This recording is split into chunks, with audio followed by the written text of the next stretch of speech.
Assalamualaikum warahmatullahi wabarakatuh. Perkenalkan, nama saya Salvia Apriliani dari 1101. Di sini saya akan menjelaskan tentang batas wilayah Indonesia. Yang pertama, apakah Indonesia mengklaim penuh pemanfaatan Selat Malaka bagi keuntungan ekonomi Indonesia seperti yang disampaikan pada video. Menurut Selvi, Selat Malaka mengambil peran yang sangat penting karena merupakan jalur laut terpendek yang dapat menghubungkan antara Samudra Hindia dan Samudra Pasifik. Rute dari Samudra Hindia menuju Samudra Pasifik akan menjadikan Selat Malaka sebagai rute tercepat, mempunyai peran sebagai jalur perdagangan. Yang kedua, bagaimana pandangan tentang posisi Selat Malaka yang secara batas wilayah berbatasan langsung dengan wilayah Malaysia dan Singapura. Selat Malaka merupakan jalur perdagangan tersibuk di dunia, di mana selat ini dikenal sebagai jalur utama bagi lalu lintas perdagangan. Bagi lalu lintas perdagangan seperti barang dan manusia antar wilayah, yang menjadi penghubung utama antara Eropa Timur, Tengah, dan Asia Selatan, serta Asia Tenggara dan Asia Timur. Selat Malaka merupakan jalur laut timur barat yang terpendek dibandingkan dengan jalur perairan lainnya. Yang ketiga, jika dikaitkan dengan batas perairan Indonesia, yaitu laut teritorial Z dan landas kontinen, maka Selat Malaka termasuk batas wilayah peran yang mana?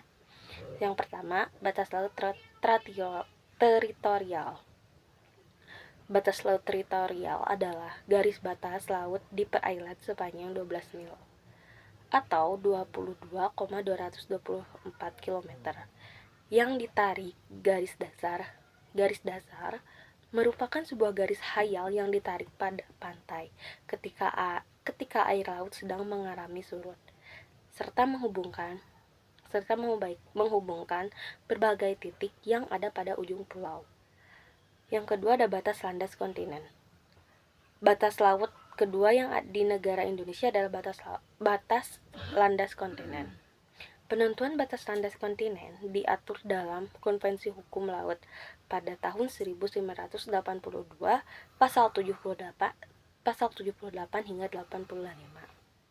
Landas kontinen adalah wilayah yang dikuasai terdiri dari dasar laut serta tanah di bawahnya, yang berada di luar laut teritorialnya sepanjang adanya kelanjutan ilmiah pada wilayah daratnya hingga pinggiran tepi kontinen.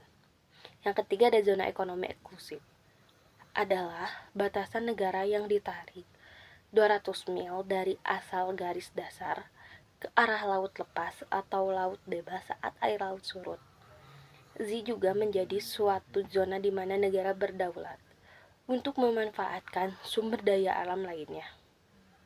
Hal ini memberikan negara hak untuk memanfaatkan seluruh sumber daya alam di atas dasar laut sampai permukaan laut, serta pada dasar laut serta tanahnya di bawahnya. Sekian penjelasan